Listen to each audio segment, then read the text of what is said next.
Hammaga assalomu alaykum. Sizlar bilan uychi bolalar. Odatda faqat kunduz olardik. Majbur bo'ldik, srochniy bo'lganligi uchun ikki xona birinchi etaj chiqib qoldi, namoshomda olamiz. Xullas, mayli, Sergeli 5A da birinchi etaj yo'l yuziga yaqin, orientir 102 gon va Simba mehmonxonaning orqasi 43 kvadrat. Uyimizning narxi 54 ming dollar va ipotekaga to'g'ri keladi.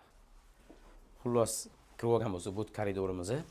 Bu yerda bitta xonasi bor mana, mehmonxonasi sifatida foydalansa bo'ladi va bu yerda yotoqxona. Nijiloyga ham rosa to'g'ri keladigan joy. Tak, vanna tualet bitta xonada va bu mana kuxnyamiz. Uyimiz 43 kvadrat metr, orientir shundoq Sergeli 5 ikkinchi metro bekat yonida.